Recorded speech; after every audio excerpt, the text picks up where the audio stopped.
கொடுப்பது மட்டும் அன்பு அல்ல, ஒன்றை பறிக்காமல் இருப்பதும் அன்புதான். எப்படி? அருகில் உள்ள தோட்டத்திற்கு சென்று அன்பை வெளிப்படுத்தும் எதையாவது கொண்டு வாருங்கள் என்று 4 மாணவிகளை அனுப்பினார் ஒரு ஆசிரியை. அன்பை வெளிப்படுத்த ஒரு மலரினை பறித்து வந்தால் முதல் மாணவி, 2வது மாணவி ஒரு வண்ணத்து பூச்சியை பிடித்து வந்தாள், 3வது மாணவியோ ஒரு குஞ்சு பறவையை தூக்கி வந்தாள், 4வது மாணவி வெறும் கையோடு திரும்பி வந்தாள். ஏனென்று கேட்டார் ஆசிரியை. அவள் சொன்னாள், நானும் ஒரு மலரை பார்த்தேன், ஆனால் பறிக்கவில்லை. ஏன் பறிக்கவில்லை என்று கேட்டார் ஆசிரியை. அந்த மலர் ஒரு செடியிலே பூத்து குலுங்கியது. பார்ப்பவர் கண்களிலே அப்படி ஒரு மலர்ச்சி.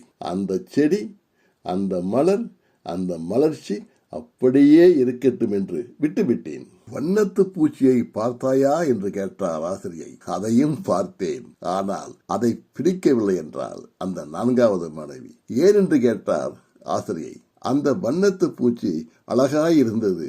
தோட்டத்து பூக்கள் எல்லாம் அந்த வண்ணத்து பூச்சியை தேட, வண்ணத்து பூச்சி அந்த பூக்களை மாறி மாறி முத்தமிட, அந்த தேடல், அந்த முத்தமிடல் அப்படியே இருக்கட்டும் என்று விட்டுவிட்டேன்.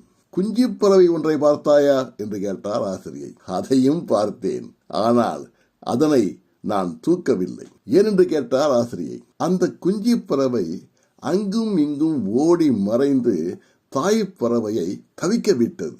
எனினும் தாய் பறவை அதனை கண்டுபிடித்து பாசத்தோடு அணைத்துக் கொண்டது.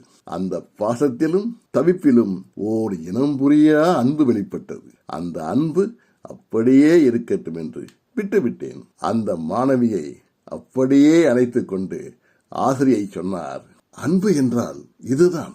ஒன்றுமே கொடுக்க வேண்டாம். வேண்டியவரிடமிருந்து எதையுமே பறிக்காமல் இருப்பதும் ஒரு அன்புதான். உறவுகளை பிரிக்காமல் இருப்பதும் ஒரு அன்புதான்.